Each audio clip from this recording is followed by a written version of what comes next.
Elle était à genoux près de la couchée, ses mains sur son ventre étaient des aimants, et le bébé un morceau d'acier qui, magnétisé, en suivait les mouvements. On pouvait le voir se déplacer sous la peau qui se gonflait et s'affaissait brusquement. L'enfant prenait la place qu'il lui fallait prendre, trouvait le chemin et s'y aventurait. La mère avait les yeux vitreux, elle ne souffrait plus et expulsait son nouveau-né dans la brume d'un étrange rêve dont elle garderait un souvenir vaseux. Lamia ne détachait ses mains du ventre maternel que lorsque l'enfant était sorti, avait été baigné, essuyé, massé, et qu'on le tendait à la mère pour la première tétée. Ensuite, elle sortait de la chambre, quittait la maison sans un mot. Les hommes ne l'interpellaient pas, le père ne la remerciait pas. En réalité, personne n'osait lui adresser la parole. Elle arborait un visage fermé, lointain. Sa démarche était lente, fatiguée mais majestueuse, semblable à celle d'une femelle éléphant. Elle disparaissait dans la nuit. Les accouchements difficiles avaient toujours lieu la nuit. La plus âgée des sages-femmes apportait l'enfant au mari. Et c'était lui qui décidait. Il avait sur sa progéniture droit de vie et de mort. Aussi puissante qu'elle soit, Lamia ne s'opposait pas ouvertement aux décisions des hommes. Sa révolte était faite d'autres armes.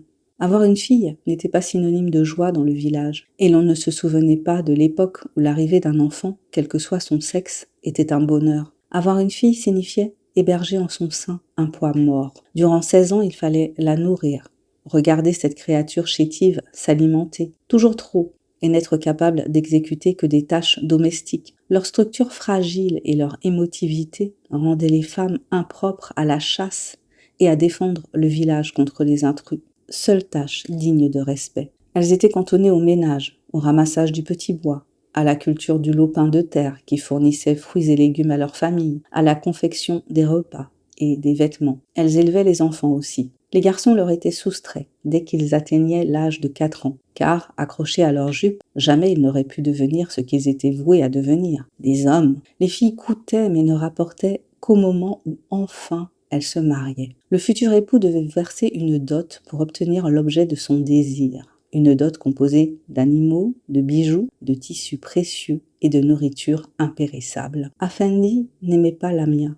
Ou plutôt, l'amour qu'il avait un jour éprouvé pour elle s'était transformé en haine. Jeune, elle avait été la plus belle fille du village. Elle faisait tourner la tête à tout homme qui avait le malheur de se trouver sur son chemin. Contrairement aux autres filles, elle ne baissait pas les yeux lorsqu'elle croisait un homme. Elle ne pouvait s'empêcher d'aller contre les habitudes, aussi ancrées soient-elles. Était-ce sa beauté ou le fait qu'elle leur ronde leur regard qui les faisait tomber amoureux d'elle? Toujours est-il qu'elle s'offrit le luxe de refuser la première demande en mariage qui lui fut faite, celle d'Afendi. Elle dit simplement non. La coutume ne lui laissait pas le loisir de s'exprimer. Normalement, une jeune fille n'avait pas son mot à dire. Qu'elle ait osé ainsi affirmer sa volonté laissa tout le monde sans voix. N'attendant pas que le village se reprenne et que le conseil des sages décide de la punir, elle s'était enfuie. Elle était allée là où si peu avaient osé s'aventurer. Suivant la course du soleil, elle avait marché des heures durant dans la forêt. Elle avait atteint la limite marquée par 2 énormes rochers dont les formes évoquaient de lourdes silhouettes féminines langoureusement allongées. Elle avait entendu ces cris et ces craquements effrayants dont parlaient les hommes tard le soir, lorsqu'ils se racontaient des histoires autour du feu. Les femmes qui les nourrissaient et les abreuvaient se les répétaient entre elles. Ils disaient que ceux qui se glissaient en tremblant entre les 2 déesses de pierre ne revenaient jamais, que quiconque osait s'aventurer sur leur territoire était puni de mort lente et que son âme ne trouvait pas le repos, éternellement tourmentée pour avoir osé troubler des forces qu'elle n'était pas digne de côtoyer. Voilà, c'était la seconde partie des larmes du géant, une nouvelle extraite de mon recueil « Il était une fois une horrible princesse ». La suite, bientôt.